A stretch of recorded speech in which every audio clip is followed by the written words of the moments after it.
ఎవరితోని పొత్తు పెట్టుకునేటువంటి అవకాశం లేదు, పెట్టుకోము అని చెప్పేసి ఇక్కడ నిన్న హరీష్ రావు చెప్పినటువంటి మాటలు.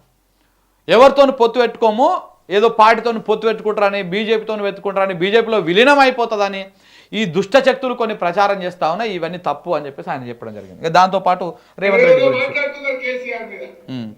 మాట్లాడుతున్న రేవంత్ రెడ్డి ఆ రోజు మలిదశ ఉద్యమంలో డిసెంబర్ 9, 2009 తెలంగాణ వచ్చింది. ఆంధ్ర ఎమ్మెల్యేలు ఎమ్మెల్సీలు రాజీనామా పెడితే మళ్ళీ ఇచ్చిన తెలంగాణ 27 తారీఖు వాపస్ తీసుకున్నారు.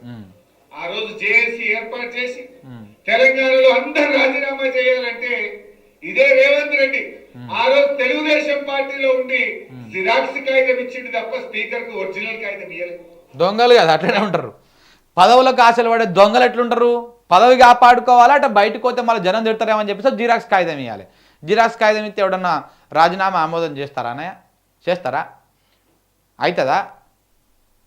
ఎంత దొంగల బుద్ధి ఎట్లుంటుంది, గిట్లనే ఉంటుంది.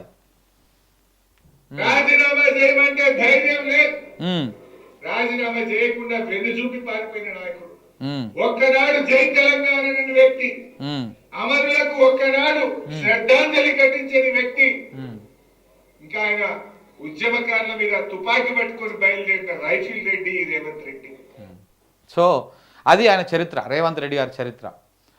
సో కాబట్టి రేవంత్ రెడ్డి గారు తెలంగాణ ఎప్పుడు తెలంగాణ వ్యక్తి కాదు, తెలంగాణ ద్రోహి ఆయన. సో కాబట్టి నిన్న ఆయన వ్యవహారం అంతా కూడా చెప్పడం జరిగింది నిన్న. సో ఇంకొకటి బై ద వే, ఇవాళ హరీష్ రావు గారి బర్త్డే కూడా, ఇవాళ హరీష్ రావు బర్త్డే.